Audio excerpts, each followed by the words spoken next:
Starlink. অনেকে মনে করেন স্টারলিংক ইন্টারনেট বুঝি শুধু সরকারি অফিস, বড় কোম্পানি বা সিনেমা শুটিংয়ের মতো বিশাল কাজে ব্যবহারের জন্য। বাস্তবে তা নয়। এখন সাধারণ মানুষ, দোকানদার এমনকি গ্রামের বাসিন্দারাও এই প্রযুক্তির সুবিধা নিতে পারেন, যদি সবাই মিলে উদ্যোগ নেওয়া যায়। কমিউনিটি ভিত্তিক সমাধান। ধরুন, একটি এলাকায় ২০ থেকে ২৫টি দোকান বা বাড়ি মিলে একজন উদ্যোক্তাকে সহায়তা করে স্টারলিংক সেট আপ করলেন। তাহলে তিনি চাইলে মাসিক সাবস্ক্রিপশন ফি হিসেবে ১০০ থেকে ২০০ টাকা করে প্রতি ইউজার থেকে নিতে পারেন।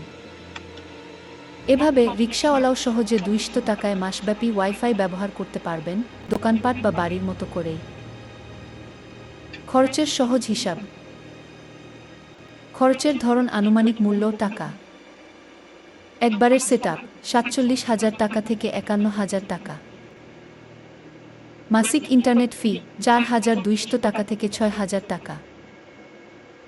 যদি ২০ জন মিলে খরচ ভাগাভাগি করেন, মোট মাসিক খরচ ধরা যাক ৪,২০০ টাকা।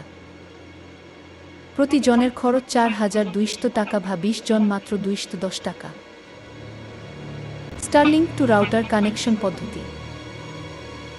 প্রথম, স্টারলিংক ডিশ খোলা আকাশের নিচে এমন স্থানে বসাতে হবে যেখান থেকে স্যাটেলাইট সিগন্যাল পেতে কোনো বাধা না থাকে। দ্বিতীয়, এই ডিশ থেকে একটি তারের মাধ্যমে সংযোগ যাবে স্টারলিংকের পাওয়ার ব্রিক বা মডেমে। তৃতীয়, এরপর এই মডেম সংযুক্ত থাকবে একটি ওয়াইফাই রাউটারের সঙ্গে। চতুর্থ, রাউটারটি ৫০ থেকে ২০০ মিটার পর্যন্ত ওয়াইফাই ছড়াতে পারে। চাইলে বড় রেঞ্জের রাউটার অথবা ওয়াইফাই এক্সটেন্ডার ব্যবহার করে পুরো পাড়া বা গ্রাম জুড়ে সংযোগ ছড়িয়ে দেওয়া যাবে। স্টারলিংক বিফাস মোড ব্যবহার করতে হবে, যা স্টারলিংক অ্যাপের ভিতর পাবেন সেটিং এ। ৫, ইউটিউবে স্টারলিংকের সাথে মাইক্রোটিক রাউটের সেটআপ ভিডিও আছে। মিনি আইএসপি হিসাবেও চলাতে পারবেন গ্রামে। কে কে উপকৃত হবেন?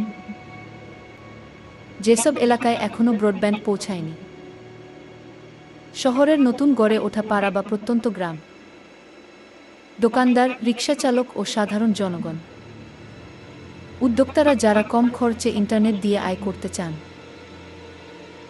যা মনে রাখা জরুরি, ডিশ বসানোর জন্য খোলা আকাশের নিচে একটি নির্দিষ্ট জায়গা দরকার। নিয়মিত বিদ্যুৎ সরবরাহ থাকতে হবে। ইউজার সংখ্যা বেশি হলে স্পিড কিছুটা কমতে পারে, তবে সাধারণ ব্যবহারের সমস্যা হয় না। খরচ ভাগাভাগি করার নিয়ম আগেই স্পষ্ট করে নিতে হবে। শেষ কথা, স্টারলিংক শুধু বড়লোকদের জন্য নয়, এটি আমাদের জন্য।